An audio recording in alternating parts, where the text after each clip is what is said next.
Jessica Tandy and Hume Cronyn in The Marriage.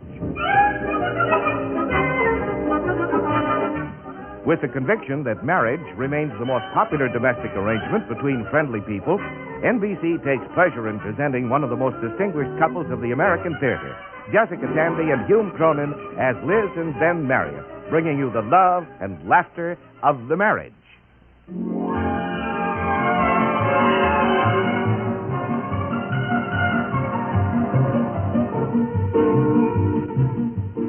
When Liz and I were first married, New Year's Eve was the excuse for all-night escapades straight out of Scott Fitzgerald.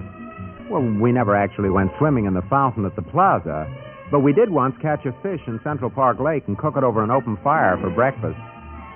But then, when the children came along, a late New Year's Eve meant a ghastly New Year's Day, and we didn't catch up on our sleep until St. Patrick's Day.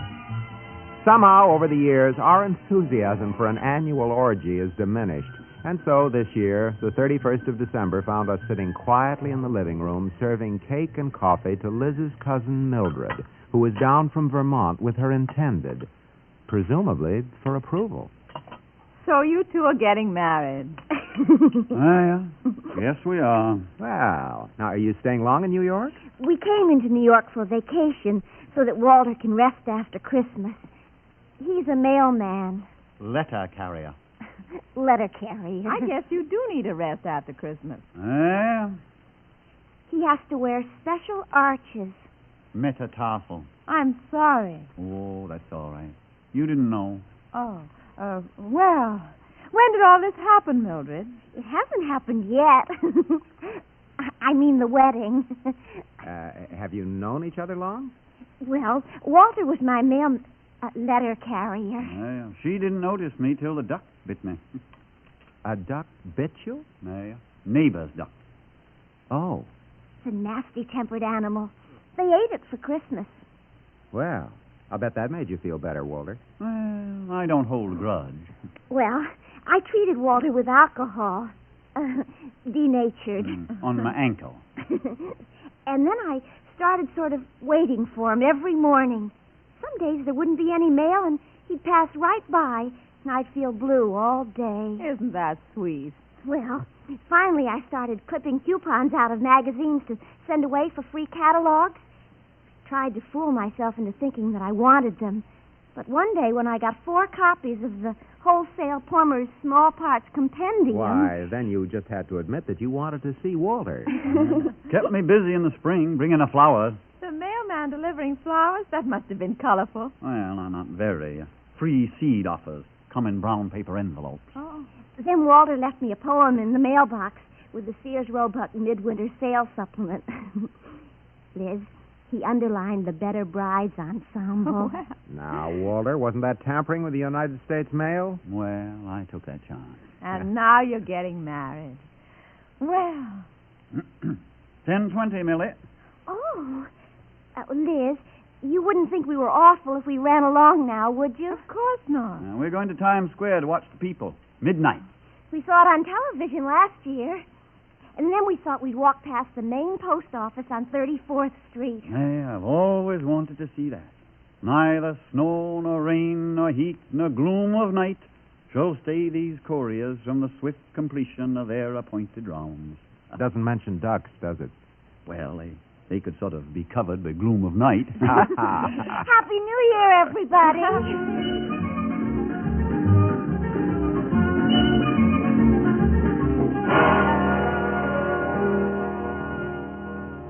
Ben, they are sweet, aren't they? Mm-hmm.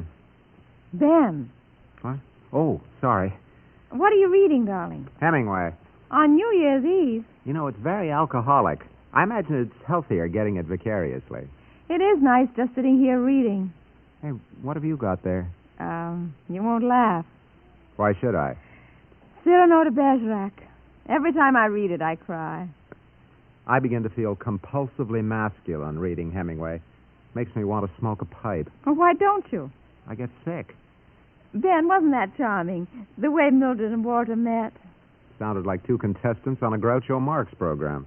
Oh, it must be nice meeting romantically. Well, I wouldn't call a duck bite exactly romantic. Oh, you know what I mean. Take the way we met. I don't think you even remember. Of course I do. New Year's Eve, 1935.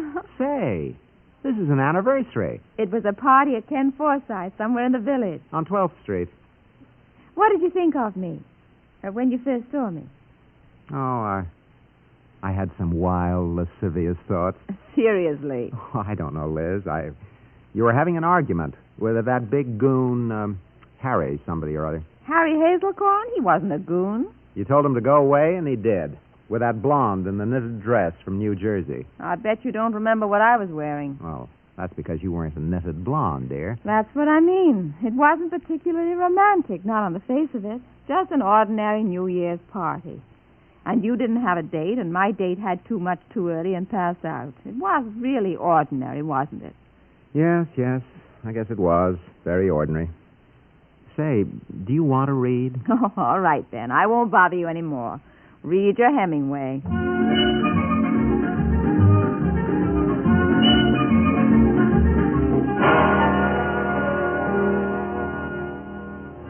Daydreaming. Always trying to improve on reality, to sugarcoat it. Man and a woman meet at a New Year's party, that's all. Why not leave it that way? Why build up a whole fantasy? The way it might have been. It wasn't, well, it certainly wasn't Hemingway. It was just a simple New Year's party in a Greenwich Village brownstone. That's all. Come on. Happy New Year!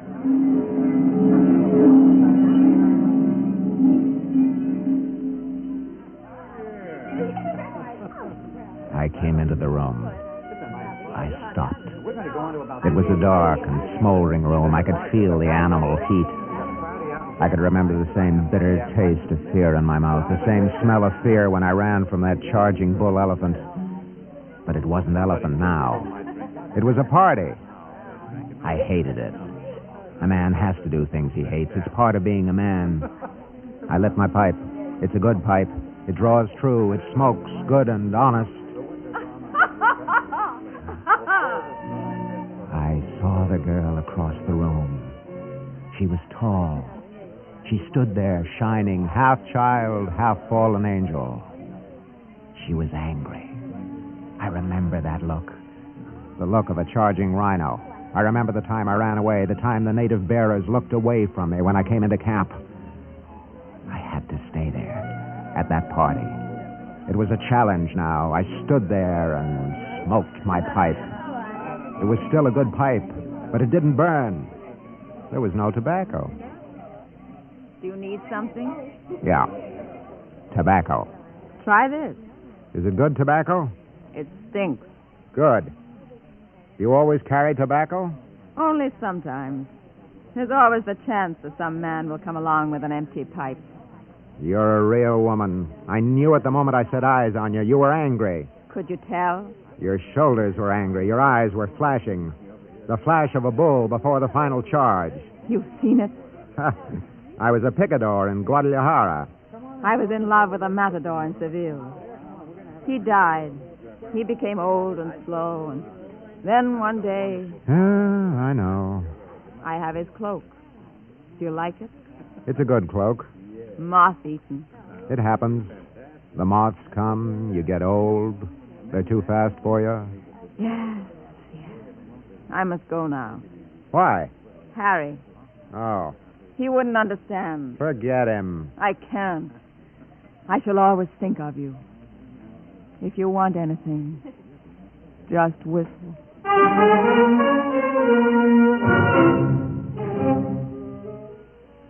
I saw him across the room. He was fat and red-faced like an angry sea lion. It was a test. I knew that. I couldn't turn and run again. Suddenly, he spoke. Hiya, fella. I'm Harry Hazelcorn. Have I ever met you? I understood. He was saying, "Are you a man? Truly?" Yeah, I think we have met somewhere. He knew. He knew about the shark that chased me screaming up the Hudson River as far as Poughkeepsie. Nice party, isn't it? Harry, I want to go home. Well, why? We just got here. I want to go home. I can't stand it here. It happened. What happened? What's the matter with you? It's very sad. Huh? Take me home. I must go home to Capri. Capri? You crazy? You live in Washington Heights, and you know it. Campanero, a word of advice. Take her home. Who asked you? Who is this guy? Liz, is this one of those screwball actors? I love him. You what? I love him.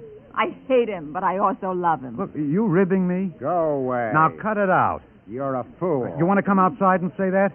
If it has to be. Okay. Okay, come on. You stay here, Liz. I'll come. He may die. Happy New Year! Do not send to know for whom the bell tolls. It tolls for me.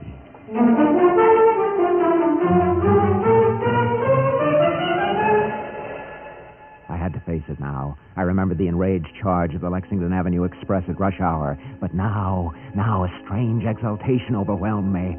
Courage. I was a man. I smoke a pipe. I shave every day. I knew I must be a man. Okay, wise guy. Put him up. All right, Campanero, you asked for it. Oh. He's down. I know. It was a glad feeling, a good feeling. I hit him true and square. Kill him. No, I don't have to. Now, daughter, I'll kiss you. Good and true. What happened? The earth moved. You ain't kidding, Jack. They're blasting for the 6th Avenue subway.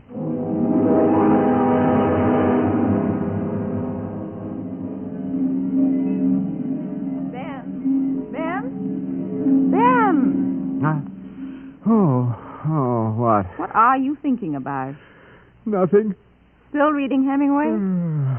Yeah. You haven't turned a page for 10 minutes. You've been daydreaming. Have not. Want another cup of coffee? No, thanks. I'll wash the cup. Walter took 5 teaspoons of sugar, and here they are at the bottom of the cup. He didn't stir it. Maybe he doesn't like his coffee sweet. Don't fall asleep in the chair, dear. No, I won't. You want me to dry? No, never mind. I finished Cyrano.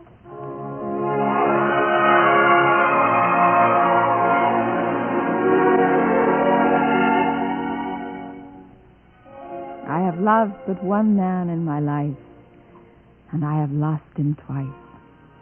That's a lovely line. Bittersweet. It wasn't bittersweet the night we met. It wasn't at all, Cyrano.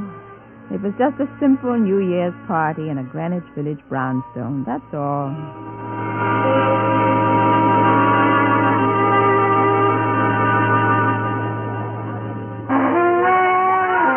Happy New Year!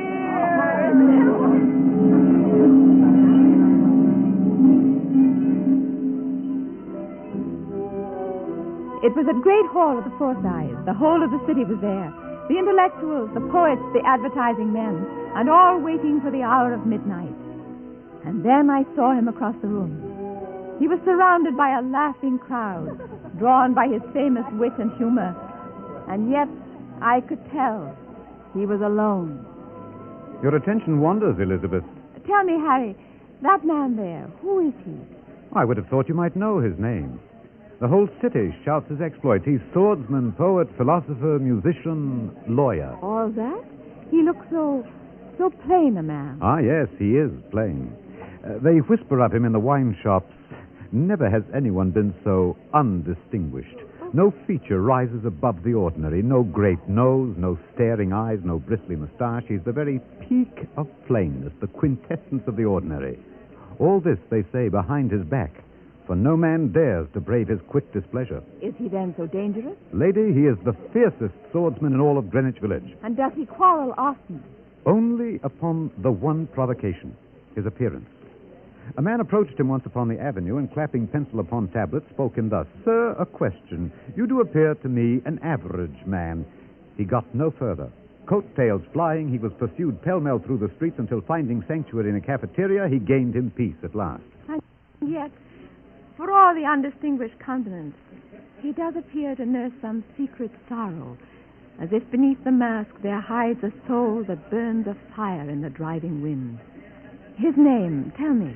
Men call him Ben. Ben Marriott.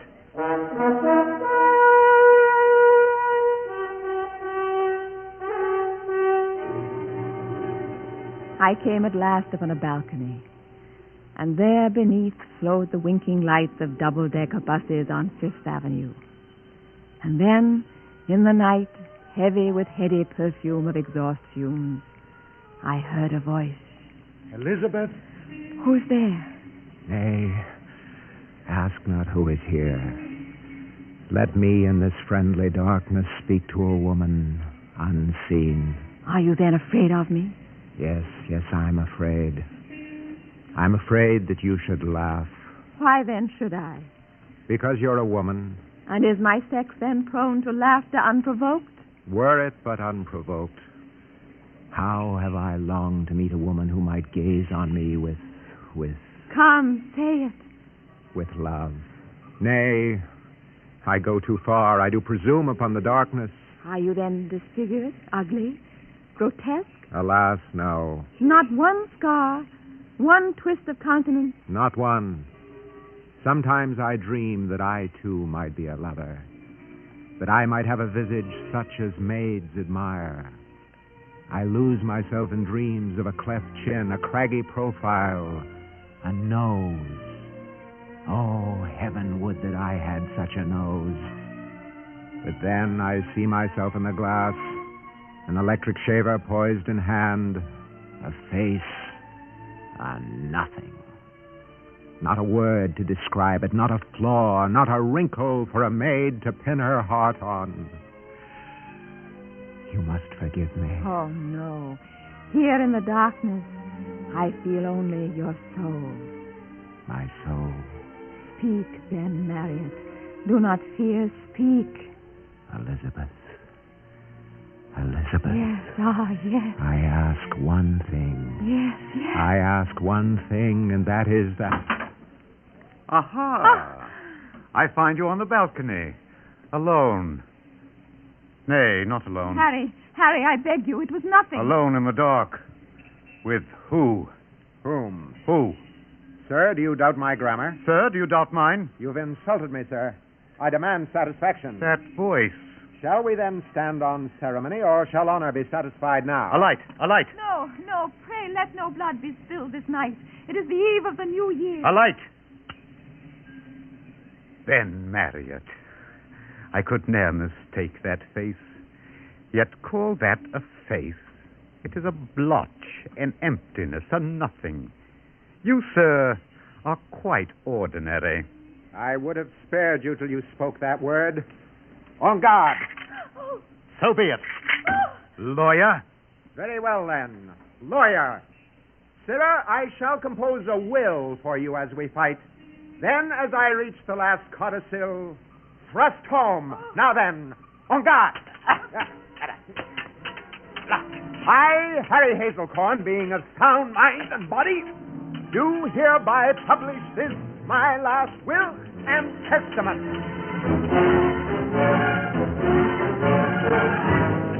On and on before.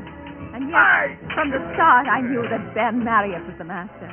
He toyed with Harry as a cat with a tin mouse that sells upon the subway platform for but $1.98. And as the swords rang out, he composed extempore.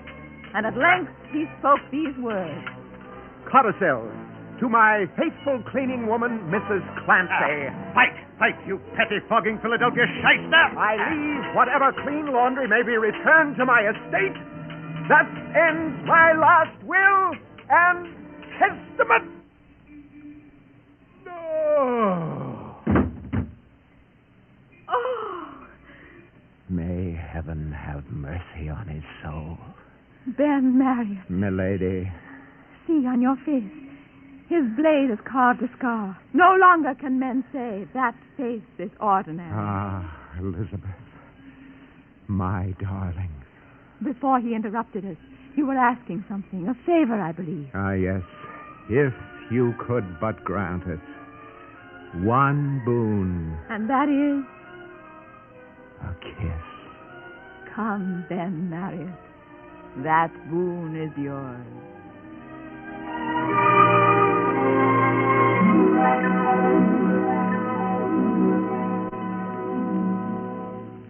Liz. Oh.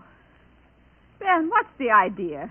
I've been watching you. You've been washing the same cup for 4 minutes. Well, it's gone now.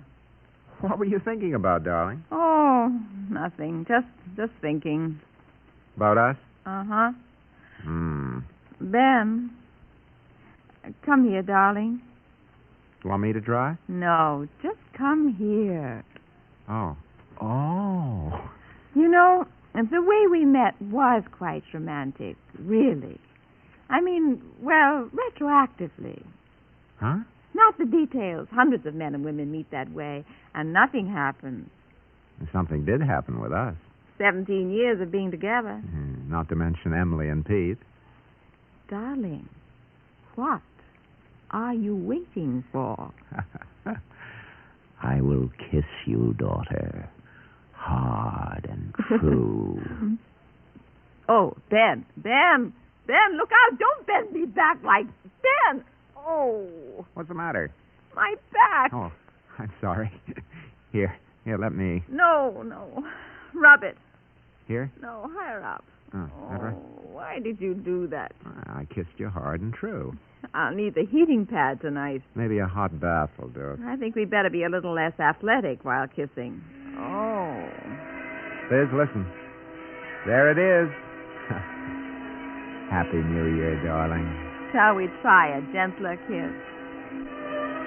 You remember that first night? That was our first kiss. Weren't we lucky to have New Year's as an excuse? We have it now. Easy, Ben, easy. Happy New Year, darling. Happy New Year.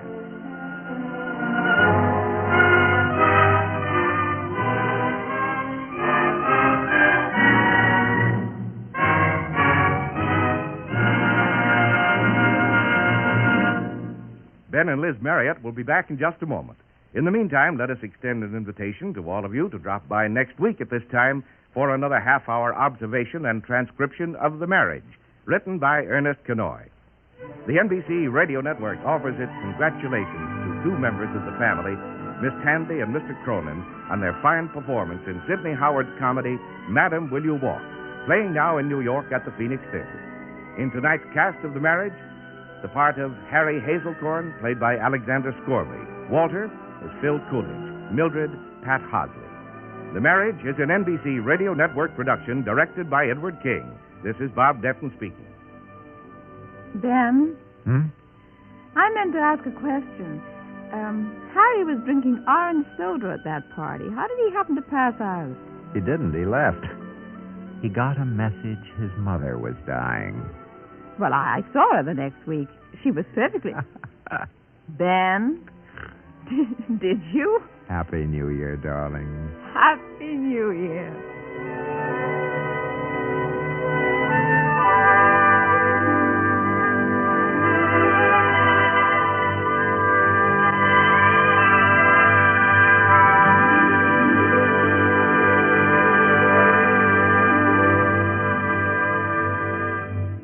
NBC Star Playhouse tonight on the NBC Radio Network.